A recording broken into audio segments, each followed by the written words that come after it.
Welcome back. This is video 2B, a companion to video 2. If you haven't watched video 2 yet, go do that first. This video covers 3 things that will fundamentally change how you think about your job as an acquisitions associate. Not just what you do, how you think about what you're doing. Let me start with the most important reframe in this entire training series. You are not looking for a great property. You are looking for a motivated seller. I want to say that again because it matters more than almost anything else in this training. You are looking for motivated sellers. The perfect fix and flip property means nothing to you if the seller isn't motivated. A pristine rental with great numbers is worth nothing if the seller is holding out for top dollar and has no urgency. The potential profit on any deal is zero if the seller isn't ready to move. Think about it this way. A house is just a house. Motivated sellers are what create deals.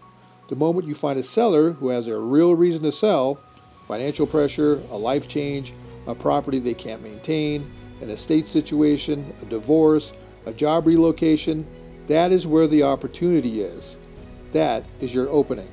So when you are searching for properties and making calls, you are not hunting for the nicest house or the best deal on paper. You are hunting for the person behind the property who needs a solution. The house is just how we find them. Here is something that sets us apart from most other investors and wholesalers, and I want to explain why it's actually an advantage. Most investors avoid properties that are listed by a real estate agent. The conventional wisdom is that agents complicate deals, protect their sellers too aggressively, and add friction. So most wholesalers stick to off-market properties and never call a listing agent. We don't operate that way. We call listed properties, and there's a strategic reason for it. An agent with a stale listing is not an obstacle. An agent with a stale listing is a potential ally. Think about what the agent is dealing with. They signed a 6-month listing agreement with the seller in most cases. The property's been sitting for 90, 100, 120 days. Their listing agreement may have 60 to 90 days left, maybe even less, and there's no guarantee the seller renews with them. They've already had the uncomfortable conversation about why it hasn't sold. They've probably already recommended a price reduction. They are running out of time to earn their commission, and they know it. A call from someone with a legitimate interest in acquiring that property is not an interruption to that agent. It may be exactly what they've been waiting for. When you call with a credible offer structure and treat the agent like the professional they are, something changes.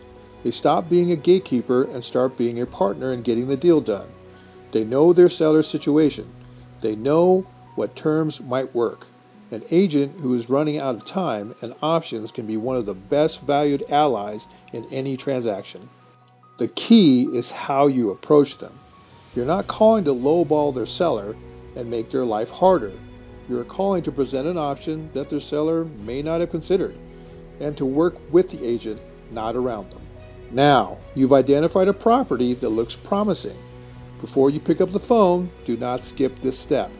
Take a few minutes and read the listing carefully. What you learn in those few minutes changes the quality of every conversation you have. Here is what you are looking for. Price reductions. Most listing sites will show the price history of a property. If the seller started at $350,000 and is now at $299,000, that tells you 2 things. The original price was probably wrong, and the seller has already shown they are willing to move. That is negotiating history before you ever dial. Know it. Back on market. This is one of the most significant signals you can find. If a property went pending, meaning a buyer was under contract, and then came back on the market, something happened. Financing contingency fell through. An inspection killed the deal. The buyer got cold feet. Whatever the reason, the seller has been through the emotional experience of thinking the property was sold, only to have it fall through. The seller is often significantly more motivated and more open to creative terms than they were before the deal fell apart. When you call and you know the property was back on the market, you understand their pain point before they tell you about it. Use that. Long time on market with no movement. This one cuts the other direction. If a property has been sitting for 150 days with no price reductions and no pending sale, ask yourself why. It could mean the seller is genuinely unmotivated, testing the market at a price they know is too high. It could mean a condition issue that every buyer has walked away from. Before you call, think about what the most likely reason is. If the answer is a stubborn seller with no urgency, that call may not be worth making right now. If the answer is condition or a hidden issue, that is exactly the kind of situation we can solve. Days on market resets. Watch for this. Some agents will cancel a listing and relist it to reset the days on market counter, making it appear newer than it is. A property showing 30 days that has actually been on the market for over 200 will often reveal this in the listing history. That reset itself is a signal. Someone is trying to disguise the age of the listing, which usually means they know it has a problem. Photos and description. Read the listing description and look at the photos critically. Are rooms missing from the photos? Is the description vague? Does the copy say things like price to sell or motivated seller? An agent who uses that language is telegraphing what they already know. Condition clues are everywhere if you look. And most importantly, write it down. Before you call, have 3 things in front of you: what you know about the property's market history, what you think the seller's most likely pain point is based on that history, and 1 or 2 questions that will help you confirm or correct your read. You are not walking into that call cold. You are walking in prepared. Let me leave you with 3 ideas from this video. First, you are looking for motivated sellers, not great houses. Motivated sellers, that is a filter through which everything else runs. Second, listing agents are not the enemy. A stale listing is a motivated agent. A motivated agent is a potential ally. Treat them that way.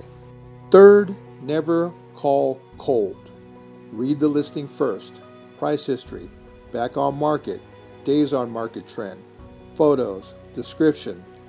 3 minutes of research before you dial changes every conversation you have. In the next video, we are going into the agent call script, the full discovery, permission, and tailored pitch framework. I'll see you there.